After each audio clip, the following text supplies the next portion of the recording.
The autumn evening settled over St. Mary Mead with a hush that felt ceremonial. The village, cloaked in the faint scent of smoke from hearths, was abuzz with talk of the upcoming Masquerade ball at Gossington Hall. Colonel Bantry and his wife, ever fond of spectacle, had decided to host a grand event to mark the end of summer and raise funds for the new parish library. The invitations, written in elegant script and sealed with crimson wax, had arrived in every respectable household within 5 miles. Even those who pretended disinterest were secretly thrilled. In a place as small and tightly woven as St. Mary Mead, excitement was rare, and gossip rarer still. Miss Marple received her invitation with quiet amusement. She had never been fond of masquerades. "Too much deception," she murmured to herself, turning the card over as if it might confess its secrets. Yet she decided to attend, not out of fondness for dancing, though she still possessed the light step of her youth, but out of a certain curiosity. People, she often said, revealed more of themselves behind masks than without them. On the night of the ball, the hall glittered with chandeliers and laughter. The orchestra played lilting waltzes, and the air smelled faintly of roses and polished silver. Guests floated past in feathers, velvet and brocade, each mask more elaborate than the last. There was Lady Denham, unmistakable even under her peacock plumes, Mr. Godfrey Lyne, the solicitor, wearing a rather smug grin behind a Venetian mask, and the vicar's wife, whose modest costume did little to conceal her watchful eyes. Miss Marple sat near the edge of the ballroom, observing quietly. Her silver lace mask rested just below her spectacles, which, she thought, slightly defeated the purpose, but were entirely necessary. Around her, fragments of conversation drifted through the music, hints of envy, whispers of scandal, and 1 or 2 barbed compliments thinly disguised as pleasantries. It was, she mused, a garden of human nature in full bloom. Then came the first scream. It cut through the violins, a shrill, unguarded sound that turned every head. The dancers froze. From the corridor beyond the ballroom, a maid stumbled in, pale and trembling. "It's Mr. Lyne," she cried. He's fallen. He's dead." The guests surged forward, a confusion of masks and murmurs. Colonel Bantry barked orders, trying to restore some semblance of order. Miss Marple did not rush. She rose slowly, her hands steady, eyes sharper than ever. 3 deaths at the Masquerade," she murmured softly, recalling something half-remembered, an old saying, perhaps, or a superstition. When she reached the corridor, the air felt colder. Mr. Godfrey Lyne lay sprawled at the foot of the staircase, his mask slightly askew. His face was ashen, his lips faintly blue. In his right hand, still clenched, was a small golden key. Miss Marple glanced once, then turned her gaze toward the staircase, where faint traces of scuffed marble led upward. The guests gathered behind her, whispering theories and gasps. The village doctor bent down to examine the body, shaking his head gravely. "A heart attack, most likely," he said. "Poor fellow never did look the picture of health." But Miss Marple remained silent, her attention fixed not on the dead man's heart, but on the curious smudge of crimson on his glove. A mark, almost like a print, shaped as though someone had pressed their fingers there. And in that quiet instant, as the orchestra's final note died in the hall, she felt it, a chill certainty that this masquerade had only just begun. The commotion in the corridor had not yet settled when the first murmurs of speculation began to ripple through the guests. Some whispered about poison, others about shock, and a few, those who had always found Mr. Lyne rather too self-satisfied, remarked that the poor man had looked quite off all evening. Miss Marple, listening from the edge of the crowd, caught each comment as though collecting puzzle pieces that would one day fit together. She bent ever so slightly, pretending to steady herself, and took a closer look at the small golden key clutched in the dead man's hand. It was ornate, the kind that belonged to an antique cabinet or perhaps a private drawer, and on its edge was engraved a single initial R. Colonel Bantry, puffed up with a sense of command, was instructing the butler to close off the hall and send for Inspector Craddock. "No one is to leave," he declared. "We'll have order here." But order was not easily found among guests half-dazed with fear and curiosity. Masks were removed, revealing pale, flushed faces and darting eyes. The laughter of earlier had vanished. In its place lingered that peculiar silence born not from grief but from uncertainty, the collective waiting for someone, anyone, to make sense of what had happened. Miss Marple did not intrude. She simply stood aside, her hands clasped lightly, her eyes following the faint trail on the marble floor that led from the body toward the side corridor, the one leading to the library. A few smudges, a faint drag, and what might have been the print of a heel. "Curious," she murmured. The maid, still trembling, mentioned that she had found Mr. Lyne only moments after hearing a noise. Something heavy falling. No one else admitted to being nearby. When Inspector Craddock arrived, saw his brisk manner restored a kind of uneasy composure. He was polite enough to Miss Marple, though clearly skeptical of her quiet presence. "Evening, Miss Marple. You do seem to have a knack for finding trouble at social gatherings," he said with a faint smile. She returned it gently. "Oh, Inspector, I believe trouble finds us all sooner or later, especially when there's too much champagne and too many secrets." The preliminary inspection revealed no immediate wound, no bottle, no glass nearby, but Dr. Haynes noted something odd.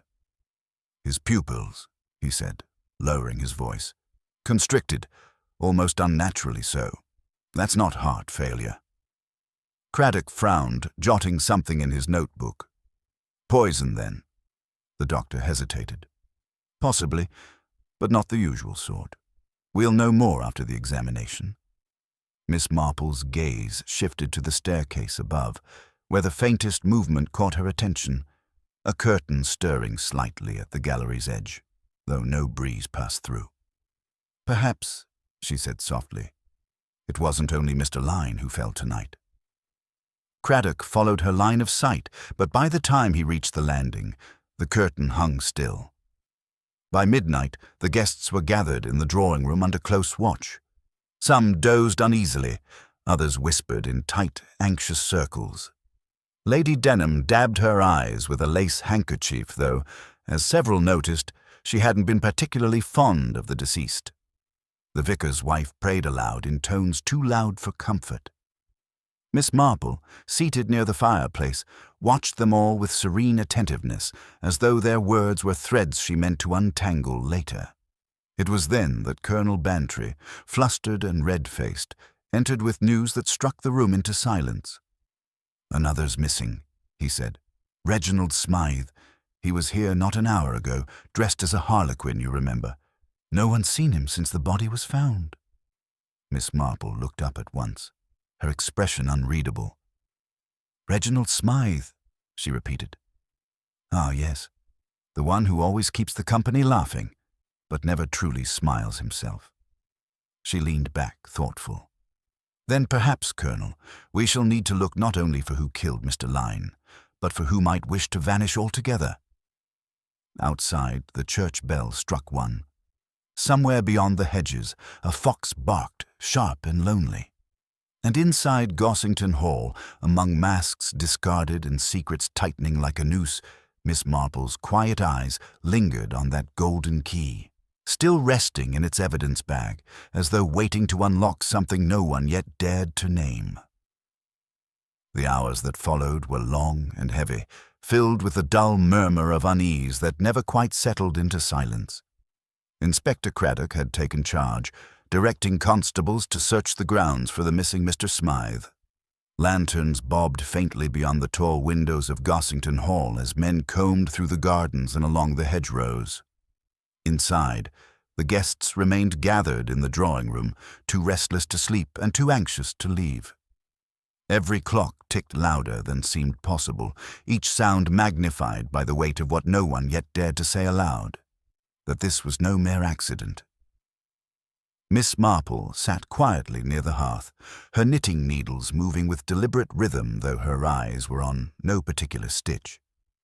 She was thinking of the key, a golden one, ornate, engraved with an R. And now a man named Reginald Smythe was gone. To anyone else it might have seemed coincidence. To Miss Marple there was no such thing. People's lives, she had often said, overlapped like lace, delicate, intricate, and never by chance. Colonel Bantry returned from consulting with Craddock, his usually booming voice subdued. "No sign of him," he announced, sinking heavily into an armchair. "Not a footprint, not a trace. It's as though the fellow's vanished into thin air." The room stirred with uneasy whispers. Lady Denham, ever dramatic, clasped her pearls. "Perhaps he ran," she said breathlessly. "If he killed Lyne, if they quarrelled, well, you know how men are when pride's involved." Miss Marple's needles paused mid-air. "Pride, yes," she murmured, almost to herself. "Or perhaps shame. It's so easy to mistake one for the other." She resumed her knitting, her calmness unsettling to those watching her. The vicar's wife asked in a thin voice if she truly thought Mr. Smythe capable of murder. Miss Marple smiled faintly. "My dear Mrs. Densham, one mustn't underestimate the capacity for foolish acts in those who long to be admired. Vanity can be more dangerous than hatred." Just then, the door opened and Inspector Craddock entered, his expression grave. "We've found him," he said simply. The room fell still. "By the lake," he continued, "floating near the reeds. Dead." A single gasp broke from someone, perhaps the maid, and then silence again, thicker than before. The inspector's eyes met Miss Marple's across the room. "2 deaths now, Miss Marple. I almost dread asking what you make of that." She set her knitting aside and rose, her movements slow and deliberate. "Oh, dear me, Inspector, I don't make anything of it yet," she said softly. "But if you'd be so kind as to show me where he was found, perhaps I might begin to think." Outside, the night had grown colder. The moon cast its reflection over the still water, pale and trembling. The constable stood back as Miss Marple approached the edge, her small figure stooping slightly under the weight of observation.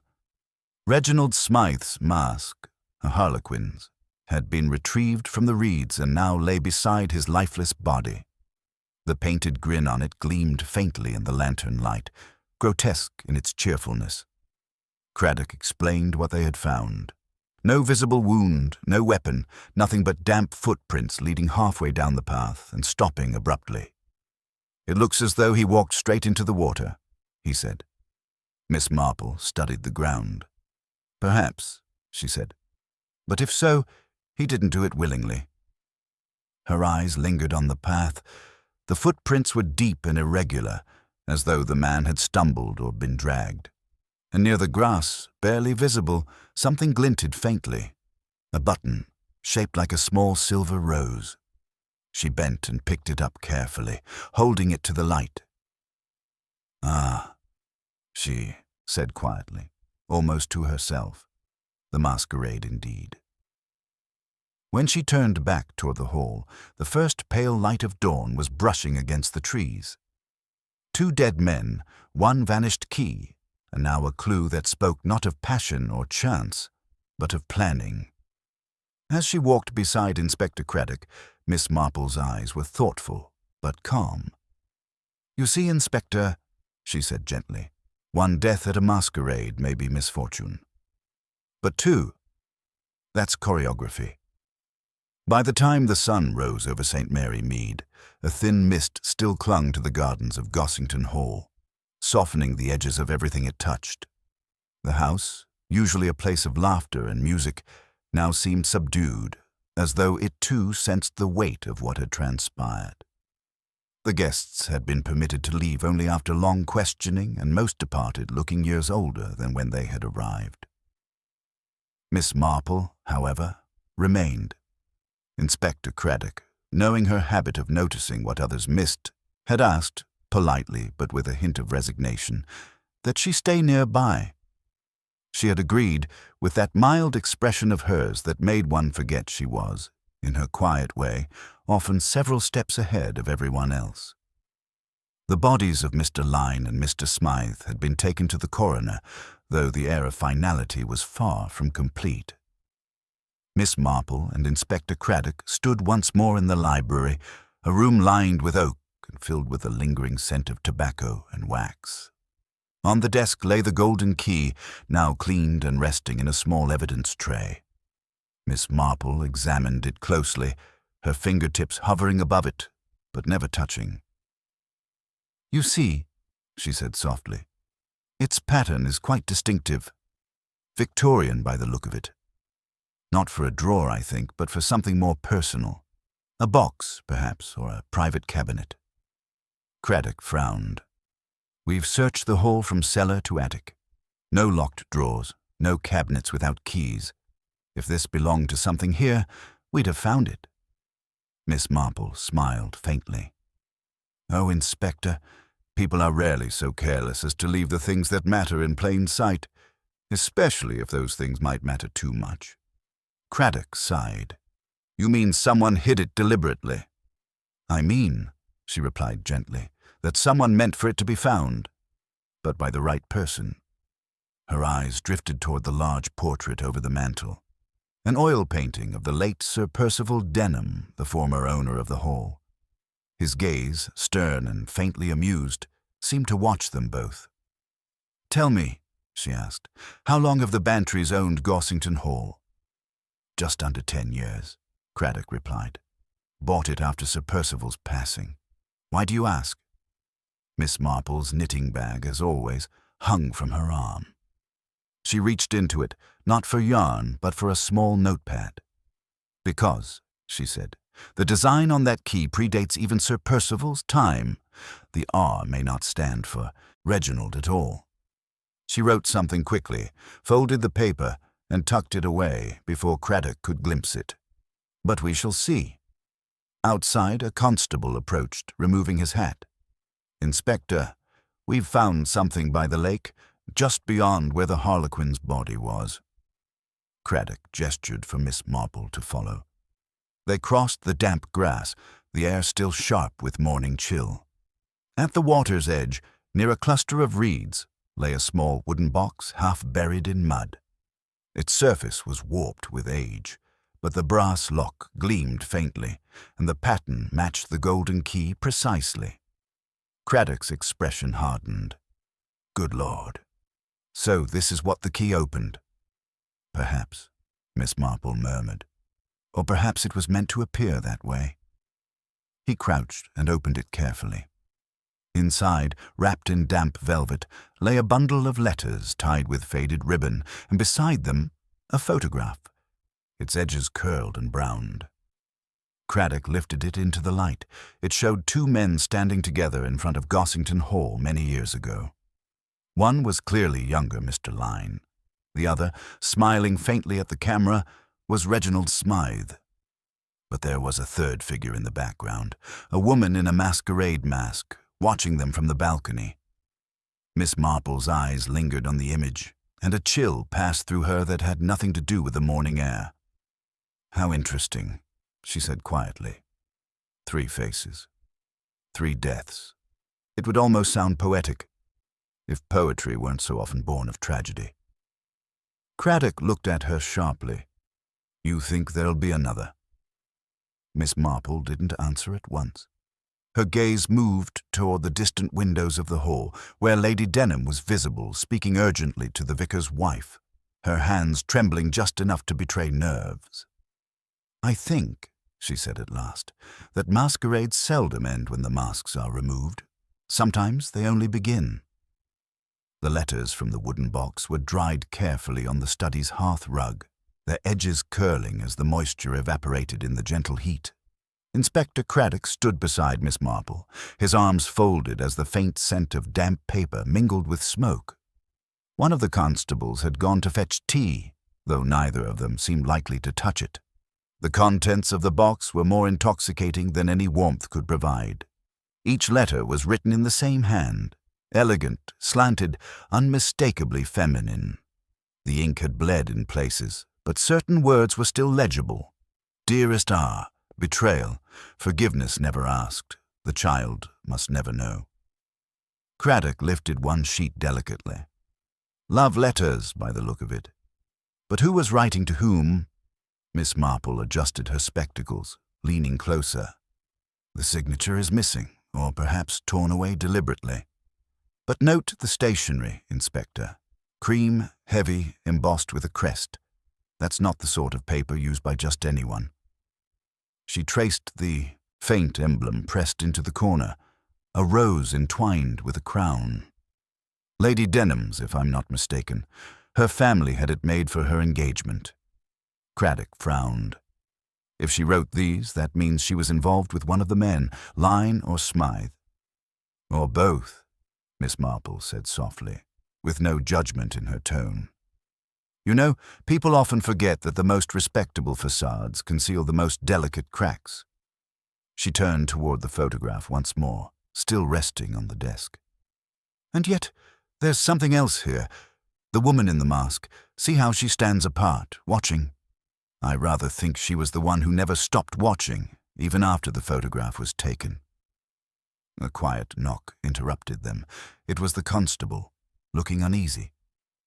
Begging your pardon, sir, he said to Craddock, but Mrs. Denham's asking to speak with you privately. Says it's urgent. Craddock exchanged a quick glance with Miss Marple. Send her in, he said. Lady Denham entered moments later, her poise strained but intact. Her pearls were gone, her hair slightly disheveled. She sat down without invitation, her hands trembling against her lap. I can't bear it any longer, she said in a low, brittle voice. Those letters, they're mine.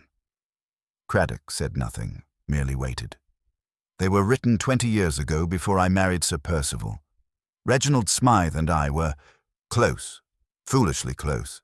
And when I ended it, he threatened to expose me to my husband. Mr. Lyne found out somehow and used it to his advantage. They both did. Blackmail, Inspector. For years. Miss Marple's expression remained gentle, though her eyes sharpened almost imperceptibly. And last night? She asked. Lady Denham looked away. I confronted them both. I told them I'd had enough, that they'd get no more money from me. Reginald laughed. He said he still had the photograph, the proof. Then he walked away. I thought it was over. Her voice broke slightly. But it wasn't, was it? Craddock's tone softened. You didn't see either man after that? No, she whispered. I went to the garden for air. I remember hearing something fall, but I couldn't bring myself to look. She covered her face. Oh, dear God, I didn't kill them, Inspector. I swear I didn't. Miss Marple rose and poured her a cup of tea, setting it before her with quiet precision. Of course you didn't, my dear. But it's curious, isn't it? Two men who knew your secret dead within hours, and a key belonging to something neither of them should have possessed. Lady Denham lifted her eyes, filled with confusion and fear. The key? Yes, Miss Marple said softly. The one in Mr. Lyne's hand. You see, it opened that box by the lake, the one containing your letters. Which means, my dear Lady Denham, that someone else placed it there. Someone who wanted us to believe it belonged to him. For a moment, no one spoke. Then Craddock said quietly, You're suggesting someone staged it, made it appear the men were linked more directly to her than they were. Miss Marple nodded. And who, Inspector, would have known exactly where those letters were hidden, or where to find a key to fit the lock? She paused, her gaze distant but intent. Someone who had been in that house long before the Bantrys ever arrived. Someone who served there under Sir Percival Denham. Her eyes returned to the window, where the maid was visible crossing the lawn, her white apron fluttering in the wind. Human nature, Inspector, Miss Marple said softly. It never changes.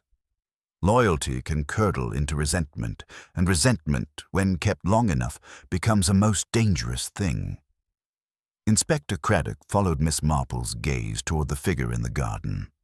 The maid, young Alice Carter, was walking briskly, her head bent as though intent on escaping notice.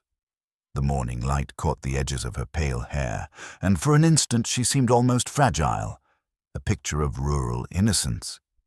Yet Miss Marple's eyes lingered on her with that particular stillness that always meant she had begun to suspect the shape of something deeper. "Curious girl, that one," Miss Marple murmured. "I've seen her about the village. Quiet, polite, but with a manner that doesn't quite fit. She listens too much and speaks too little. One learns to notice such things." Craddock frowned. "You think she's involved?" "She's barely 20. "Age, my dear Inspector," Miss Marple said gently, "is no shield against cleverness or desperation." She reached for her knitting bag, tucking away the notepad where she had earlier written her private thoughts. "If I'm not mistaken, she's been in service here for nearly 5 years, yeah?" Craddock nodded. "Came with the Bantrys, but before that, she worked for Sir Percival's widow in Bath. How did you—" He stopped himself, shaking his head with a rueful smile. "Of course you knew that." Miss Marple's eyes softened. "A habit, Inspector. People's pasts are like loose threads. You only need to tug gently to see what unravels." As they stepped outside, the air was sharp with the scent of damp leaves. The maid was near the garden shed now, fumbling with something in her apron pocket. Craddock called out, and she startled, nearly dropping what she held. A flash of metal glinted briefly before she clutched it tight. "Miss Carter," Craddock said evenly, "what have you got there?" "It's nothing, sir," she stammered, her cheeks flushing. Just a bit of old silver I found in the shrubbery. I meant to hand it in." "May I see?" She hesitated, then reluctantly extended her hand. It was not a piece of silver at all, but a locket, tarnished, its clasp broken. Craddock opened it with care. Inside, beneath cracked glass, was a faded photograph of a woman and a young child. The woman was unmistakably Lady Denham. The child, a boy with pale curls, was no one Craddock recognized. Miss Marple took the locket gently. "Oh dear," she murmured. "So that's the secret that never wished to grow old." Alice's eyes filled with tears. "I didn't mean for any of this to happen. I swear it, ma'am. I never thought they'd die." Craddock stepped forward. "Start at the beginning, Miss Carter. What did you do?" The girl's hands trembled. "It wasn't supposed to be murder. Mr. Lyne and Mr. Smythe, they were both awful men. I found the letters months ago, hidden in one of Lady Denham's old trunks in the attic. I thought if I showed them I could make them stop threatening her. I knew about the child, you see. Everyone in service did back then. Sir Percival's nephew, they said. But it wasn't true. He was hers." Craddock exchanged a quick glance with Miss Marple. "And what about the key?" he asked. Alice swallowed hard. "It was mine. Or rather, it belonged to my mother. She was a maid here before me. She had a key to everything Sir Percival locked away. When she died, I kept it as a memory. I never meant to use it, but when I saw how frightened Lady Denham was, I thought, if I could return the letters to her, it would end things." Miss Marple's voice was calm, though her eyes were piercing. "But someone else learned what you were doing, didn't they?" Alice nodded, tears spilling now. "Mr. Lyne saw me by the lake. He took the box from me, said I was meddling in matters above my station. I ran back inside, and when I heard the scream, I knew it had gone wrong. And later I saw Mr. Smythe leave the ballroom, carrying the same box. I followed him, but when I reached the water again, he was gone. Just the mask. Floating." Craddock's jaw tightened. "So you found 2 men dead and said nothing?" "I was afraid," she whispered. "Afraid no one would believe me." Miss Marple placed a hand lightly on the girl's shoulder. Fear makes fools of us all, my dear, but the truth once hidden has a way of surfacing, just like the bodies. She turned to Craddock, her voice low but firm. You see now, Inspector, the key may have unlocked more than a box. It has opened a door someone meant to keep closed forever. Craddock nodded grimly. Then the question is, who feared that door most? Miss Marple looked back toward the tall windows of the hall, where Lady Denham still sat, clutching her tea as if it were a lifeline. Not Lady Denham, she said softly. She's lived with her secret too long to fear it now. No, Inspector. I rather think the person we're after is one who had something to lose if the world learned that the boy in that locket wasn't Sir Percival's nephew, but his heir. A hush settled over the garden as Miss Marple's words lingered in the air, soft yet heavy with implication. Craddock stared at her, brow furrowed. His heir, he repeated slowly. You're suggesting the boy, Lady Denham's child, was never sent away as people believed? Miss Marple's expression didn't change, but her knitting hands paused mid-stitch, a sure sign that her mind had reached a conclusion her lips had not yet shared. Oh, I think the child was sent away, Inspector, she said quietly, but not far enough. People often hide their pasts in plain sight. It's cheaper and far less inconvenient than one might expect. Craddock blinked. You mean someone in this house? Someone, she said, glancing toward the hall, who has always had reason to stay close to what was once theirs by right. Before he could press her further, a constable hurried from the house, breathless. Inspector, there's been another incident. Inside, it's Colonel Bantry. They followed at once, hurrying through the wide doors into the study, where the colonel sat slumped in his chair, his face pale but still conscious. Lady Denham stood nearby, white as her pearls, wringing her hands. He just collapsed, she gasped. One moment he was speaking, and then, oh God, it's starting again. The doctor, hastily summoned, examined Bantry with brisk efficiency. Not dead, he announced, but he's had something, some kind of shock or poison. Quick thinking saved him. The tea, where is it? A cup, still half full, stood on the tray near the hearth. Craddock sniffed it, grimacing. Smells bitter. Whoever served this meant business. Miss Marple's eyes, calm but piercing, moved to the doorway where Alice Carter hovered uncertainly. Who poured the tea, my dear? She asked gently. The girl shook her head. Not me, ma'am. It was Mrs. Wills, the housekeeper.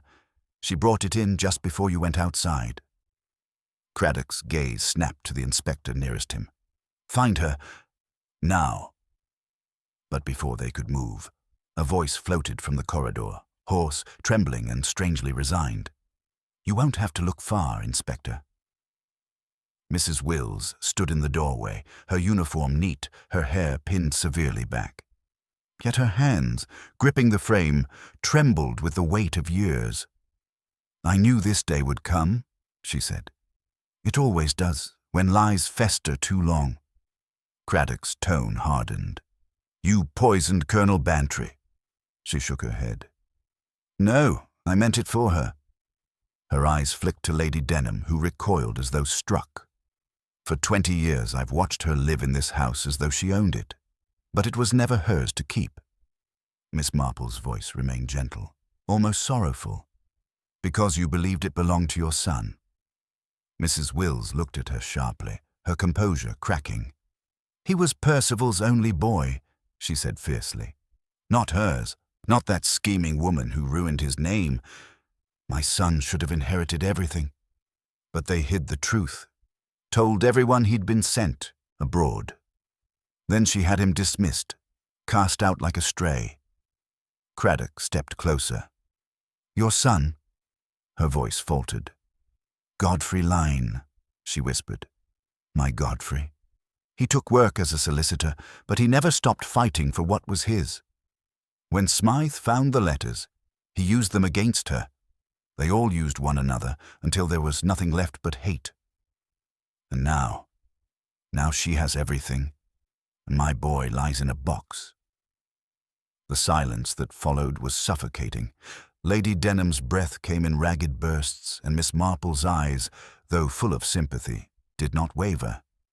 "You put poison in the tea," she said softly. "But not last night, tonight, after the second death, because you realized Mr. Smythe had learned the truth and might expose you instead." Mrs. Wills's hands dropped limply to her sides. "I didn't mean for him to die," she murmured. "I only meant to frighten him, to stop the blackmail, but once blood starts spilling, it doesn't stop, does it?" Her eyes grew distant. "I thought I could fix it. I thought if I destroyed the last of the evidence, the letters, the photograph, everything would be as it was before." Miss Marple shook her head slowly. "Ah, my dear, nothing is ever as it was before. Not once deceit has been planted. It grows like ivy, quietly, but it strangles all the same." Craddock motioned for the constables to take her away, and as they led Mrs. Wills down the corridor, her figure seemed to shrink beneath the weight of her confession. The hall fell silent again, save for the steady tick of the clock. Lady Denham turned to Miss Marple, her eyes glistening. "How did you know?"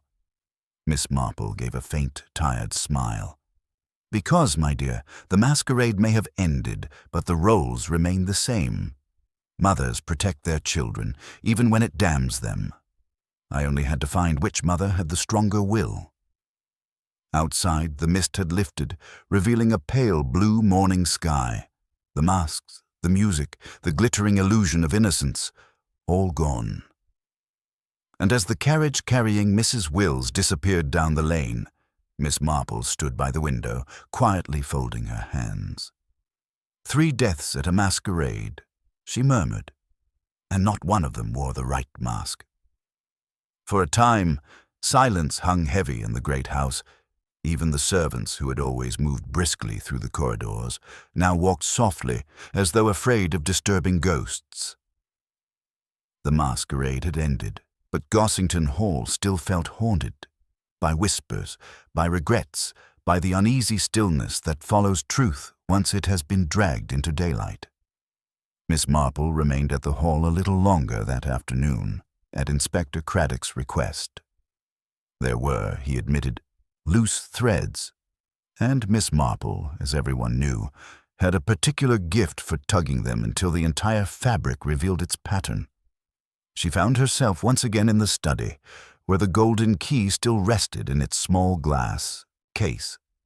Outside, the autumn wind rattled the windows, carrying faint echoes of the morning's confession. Mrs. Wills had been taken away without protest, her final words little more than a weary whisper. "He was my boy," she'd said, "and she took everything from him." Miss Marple's gaze drifted to the desk where Lady Denham now sat, composed once more but pale beneath her powder. "I can scarcely believe it's over," Lady Denham murmured. "I keep thinking someone will walk in with another revelation. It's a dreadful feeling, Miss Marple, knowing how near I came to being ruined." "Not ruined, my dear," Miss Marple replied kindly. "Only unmasked. There is a difference." The lady gave a small, rueful smile. "You make it sound so civilized." "Truth seldom is," Miss Marple said softly. She bent toward the photograph again, the one found in the box. "You see," she continued, "I never quite believed Mrs. Wills meant to kill. Poison is not the weapon of the impulsive. It's the weapon of the patient. And she had been patient for years. Too patient, perhaps." Lady Denham looked away. "She hated me." "She envied you," Miss Marple corrected gently. "And envy, like love, requires constant attention. I dare say it kept her alive far longer than forgiveness ever would have." Craddock entered then, his expression thoughtful. "We've confirmed her story," he said. Lyne really was her son, born before her marriage, baptized under another name. Smythe found the record and used it against her. As for the poison, it was digitalis, taken from the Colonel's own garden. She must have slipped it into the sugar bowl after serving tea. Miss Marple nodded. "How neat. People so often mistake neatness for cleverness. But the world, Inspector, is never quite so tidy as a criminal hopes. Craddock smiled faintly. You sound almost disappointed. Oh, not disappointed, she said, only reminded. You see, it wasn't the deaths that puzzled me most, but the timing. Each man died just as the truth came closest to surfacing. It's almost as if the truth itself was the poison all along. Lady Denham rose, her composure faltering. Then it was all for nothing. The blackmail, the lies, the fear. It solved nothing and destroyed everyone. Not quite everyone, Miss Marple said gently. Alice Carter is still young. She told the truth when it might have been easier not to. That sort of courage, however quiet, has its place in the world. Craddock nodded slowly. We'll see she's looked after. She's had enough of other people's secrets for one lifetime. Miss Marple turned toward the window, where the fading afternoon light stretched long shadows across the lawn. Yes, she said softly, and perhaps Gossington Hall has too. A moment passed before Craddock spoke again. You'll be going back to St. Mary Mead, then? In the morning, she said. I've roses to prune and a new lace pattern to finish. One can only live among other people's tragedies for so long before one's own kettle starts to taste of sorrow. As she gathered her things, Lady Denham watched her with a kind of fragile gratitude. I don't know how to thank you, Miss Marple, she said. If you hadn't been here. Miss Marple smiled faintly, adjusting her gloves. Oh, I should think you'd have managed somehow. You always do, my dear. Women like you always do. When she finally stepped outside, the air was cool and clear, and the world seemed to have righted itself. Yet as she walked down the long gravel drive, her thoughts were not entirely at peace. She glanced once over her shoulder toward the grand house, its windows reflecting the dying light. 3 deaths at a masquerade, she murmured to herself, and in the end, only one truth left standing. Curious how honesty so often arrives late to the party, but never fails to make itself heard. And with that, Miss Marple continued toward the village lane, her figure small against the lengthening shadows as the first autumn leaves began to fall. The following morning dawned pale and brittle, with a thin frost tracing the hedgerows that lined the quiet road out of St. Mary Mead. Miss Marple sat by her window, teacup in hand, watching the mist lift from the village green. It had been 2 days since the masquerade, and still letters and telegrams arrived in discreet envelopes bearing polite gratitude, or, in one case, a hint of indignation disguised as thanks. Such things amused her. In every tragedy, there were always those who feared not guilt, but gossip. She placed her cup down carefully and turned to the small stack of correspondence on her table. Among the envelopes, one stood out, a simple cream card bearing the seal of Scotland Yard. Inside, Inspector Craddock's tidy handwriting reported that Mrs. Wills had confessed fully before her solicitor. The case, he said, was considered closed. Yet his final line lingered in her mind. And yet, Miss Marple, something about that night refuses to sit quite right.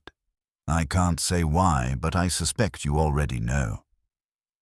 Miss Marple smiled faintly. She had always liked the inspector's instinct. Sturdy, if not yet subtle.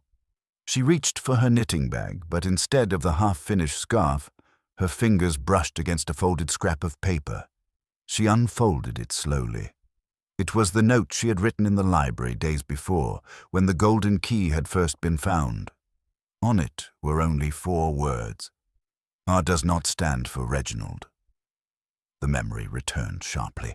The shape of the engraving on the key, the faint crown above the letter, and the stylized curve that had seemed too elaborate for a simple initial. At the time, she had thought it merely a curiosity. Now, with the affair behind her, it troubled her anew. The crown, she realized, was not decoration. It was a monogram, the crest of the Denham estate, used long before Sir Percival's marriage, which meant the key had never belonged to Mr. Lyne or to Mrs. Wills's son. It had been the property of Sir Percival himself. Her expression softened, though her eyes grew sharper. "Oh, dear me," she murmured, rising from her chair. So it wasn't quite over after all. By afternoon, she had taken the train to Much Benning, the next village over, where Lady Denham was said to be staying temporarily with a cousin. The housekeeper led her in, visibly flustered by her arrival. "Her ladyship's resting," the woman said. "She's had dreadful nerves since everything." Miss Marple's tone was gentle. "Quite understandable, my dear, but I promise not to stay long." Lady Denham was sitting in a sunlit drawing-room, her expression calm but distant. She looked up when Miss Marple entered, and for a brief moment the mask of composure wavered. "Miss Marple," she said, "I thought we'd said all there was to say." Miss Marple smiled kindly. "Oh, indeed we have, almost all. But I've found that truth is a bit like embroidery, Lady Denham. One loose thread left untied, and the whole pattern unravels in time." The lady's hand tightened around her teacup. "You've come about the key, haven't you?" "I have," Miss Marple said softly. "You see, it wasn't meant for the box at all. It was meant for the small compartment inside Sir Percival's desk. The lock is hidden beneath the lining. You knew that, of course. You used it the night of the ball." Lady Denham's breath caught, just enough to betray her. "You're mistaken." "I don't think so. When I looked at the desk, I noticed faint scratches along the brass plate. Fresh ones. Someone had pried it open, and that explains the mark on Mr. Lyne's glove. The red smudge wasn't blood, as we first thought. It was sealing wax. Your sealing wax.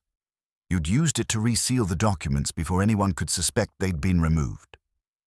Silence filled the room, and outside, a bird tapped lightly against the window pane. Finally, Lady Denham spoke, her voice quiet, drained of pretense. "He was blackmailing me again," she said, "even after all these years. I knew Mrs. Wills hated me, but she wasn't the only one who wanted what I had. Mr. Lyne found the old will, the one Sir Percival signed before our marriage. It named another heir. If it had come to light, I would have lost everything." Miss Marple nodded slowly. "And so you took it from him, but not before someone else saw you do it." Lady Denham's eyes flickered toward the fire. "Smythe," she whispered. "He followed me to the study. He said he'd keep my secret, for a price. And that," Miss Marple said softly, "was his final mistake." The lady looked up sharply, eyes wide, but Miss Marple's gaze remained gentle. "You see, Mrs. Wills didn't kill Smythe. She only thought she did. When she tried to destroy the letters, he was already dead. You must have met him by the lake after he left the ballroom. He would have been smug, confident. And when he turned his back," Lady Denham's voice broke, "I pushed him, just once. He fell into the water. I thought he'd come up again. I swear I did." Miss Marple's expression was neither pitying nor cold.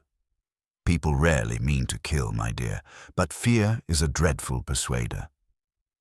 The silence that followed was long and heavy. At last, Lady Denham whispered, "Will you tell them?" Miss Marple looked toward the window, where the late sunlight slanted through the glass. "The inspector believes the case is closed, and perhaps, for the world's sake, it should be. As for the rest, well, we each live with what truth demands of us." She rose, smoothing her skirt. "If I may offer a small comfort, my dear, Gossington Hall has seen too much deceit.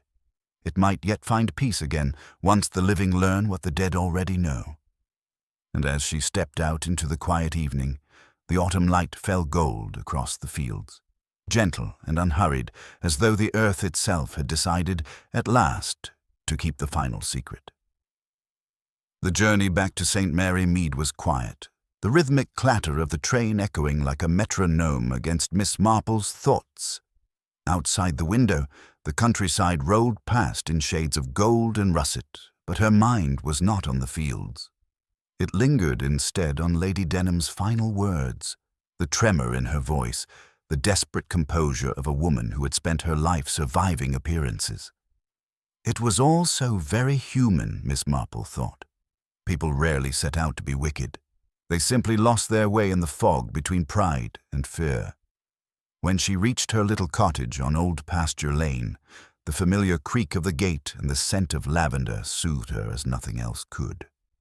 She set her hat upon its peg, hung her shawl carefully, and allowed herself a single sigh. The kettle was already singing softly on the stove. Young Molly from next door had likely tended to it, as she sometimes did when Miss Marple was away. The small kindness warmed her. It reminded her that, amid the chaos of deceit and death, the ordinary goodness of people still existed quietly, almost shyly, in the corners of the world. She poured her tea and sat by the fire, letting the calm return. Yet even as the flames danced softly, her mind would not rest. Something in the Denham affair continued to hum beneath the surface, like a faint note in a melody not yet resolved. She took up her notebook, opened to the final page, and drew a single line under her last entry. 3 deaths, 2 confessions, 1 truth. Then, almost absently, she added another line below. And yet, 1 door still unlocked. The knock came just as twilight began to deepen, 2 firm raps followed by a hesitant third. She opened the door to find Inspector Craddock standing there, hat in hand, his expression unusually grave. "I do hope I'm not intruding," he said, though his tone suggested he knew he was. "Not at all, Inspector," Miss Marple said with a smile. "You've arrived just in time for a fresh pot. Come in, and do close the door behind you. The wind's turning." He stepped inside, glancing around the tidy little room with its china teacups and laced doilies. "Peaceful as ever," he said, almost wistfully. "Hard to believe you've been at the center of such turmoil." But that's the nature of life," she replied, pouring the tea. "It never remains still for long. Sugar." He waved it away, leaning forward. "I've been thinking about the Denham case," he said quietly. "We all agreed it was settled. Mrs. Wills, Lady Denham, the whole sordid affair. But there's one piece that doesn't fit." Miss Marple looked at him with gentle curiosity. "Oh, which piece?" "The key," he said simply. "We examined the desk at Gossington Hall, as you suggested. You were right, there's a hidden compartment, but it wasn't empty." He reached into his coat and placed a small envelope on the table. Inside was a folded sheet of paper, its edges yellowed, the handwriting bold and unmistakably masculine. Miss Marple unfolded it carefully, her eyes scanning the neat lines. It was a letter, dated nearly 20 years prior. "To my wife, should this ever reach her." She read silently, the words deepening the crease between her brows. When she finished, she laid the paper down with deliberate care. "So," she said softly, "Sir Percival knew." Craddock nodded. "He'd discovered the child wasn't his. He says as much here. But the letter also says he meant to make amends. He wanted to adopt the boy formally, to make him his heir despite it all. It was never sent. Mrs. Wills must have found it after his death and hidden it away. Perhaps she couldn't bear the thought of her son living under the name Denham." Miss Marple's eyes glimmered faintly with something like sorrow. And so the real tragedy began, not with hatred, but with love twisted by secrecy. If that letter had been delivered, none of it would have happened. Not the blackmail, not the poison, not even the masquerade itself. Craddock sat back, silent for a moment. "I thought you should see it first. We'll keep it quiet, of course. Officially, the case remains closed." Miss Marple folded the letter again, her expression thoughtful. "Yes, Inspector. Let it remain so. Some truths only wound those still living, and the dead, I think, deserve their rest." As he rose to leave, Craddock hesitated by the door. "I sometimes wonder," he said, "how you manage it, Miss Marple. All this death and deceit. And yet you stay so calm." She smiled faintly, her eyes soft and kind. "Oh, it's very simple, Inspector. One must always remember that wickedness is not an exception in human nature. It's merely a shadow of fear, and shadows, as you know, can only exist where there is light. After he left, she sat once more by the fire, the letter resting beside her tea. Outside, the wind had quieted, and the moon rose pale over the hedges. Miss Marple watched it for a long while, her knitting idle in her lap, until the kettle gave a final sigh. Then, as if to herself, she whispered, "It is curious, isn't it? The way truth, like moonlight, can illuminate even the darkest garden, if one is only patient enough to wait for it." And with that, she folded the letter once more and placed it gently in her drawer, beside the golden key. For though the masquerade had ended, she knew that human nature never truly did. The following morning broke clear and still, the kind of English morning that seemed to wipe clean the traces of yesterday's storms. Miss Marple sat at her writing desk, a thin wisp of steam curling from her teacup, and for once she allowed herself the rare luxury of stillness. Outside, the church bells tolled softly in the distance, and sparrows quarrelled beneath the hedge. Everything, it seemed, had returned to its proper order, yet the letter, now carefully refolded and tucked beside the golden key, remained upon her desk, a quiet reminder that order was never quite what it appeared to be. She had slept little the night before, not from distress, but reflection. The Denham affair had been untidy in the way of all true human tragedies. Each person had acted from something painfully ordinary: fear, pride, envy, or love. No master villains, no monstrous schemes. Just people, as she had always said, being people. That morning, she penned a short note to Inspector Craddock, thanking him for his courtesy and returning the key with the faintest smile in her handwriting. It has unlocked what it needed to, and that is quite enough for any key. When the post was sent and her roses watered, she strolled down the lane toward the village green. Several familiar faces greeted her as she passed: the vicar's wife, bustling with gossip restrained only by propriety; young Tommy Sanders, who tipped his cap; and Mrs. Price Ridley, who, as ever, looked faintly scandalized to see Miss Marple walking without her hat pinned just so. It was, Miss Marple thought with quiet amusement, exactly as it should be. By the time she reached the bench near the duck pond, the morning sun had begun to soften the frost on the grass. She sat down, letting the rhythm of ordinary life settle gently around her. Her thoughts drifted once more to Lady Denham, now withdrawn from public life, said to be resting somewhere abroad, and to Alice Carter, who had found employment in a respectable household in town, her face turned toward something new and unburdened. As for Mrs. Wills, she would serve her sentence quietly, and perhaps in that solitude find the peace that pride had denied her. Miss Marple knew that justice, as the courts defined it, was seldom perfect, but moral. Balance, the slow righting of wrongs by time and conscience, was another matter entirely. That, she believed, always found its way. She leaned back slightly, her eyes half closed, watching the reflection of clouds ripple across the pond. Somewhere, a child laughed. The world, she thought, had a wonderful way of healing if one simply allowed it. In her mind, the masquerade replayed in fragments, the glitter of masks, the false smiles, the sharp flash of the golden key. Beneath it all lay one simple truth, as inevitable as sunrise. The smallest acts, the quietest motives, were always the ones that brought about the greatest consequences. That was the mystery of human nature, the puzzle no detective ever truly solved, only observed with infinite patience and a touch of grace. She reached into her knitting bag, drew out a fresh ball of yarn, and began to work, the needles clicking softly like a heartbeat. 3 deaths at a masquerade, she murmured to herself. 3 lessons in deceit, and 1 in forgiveness.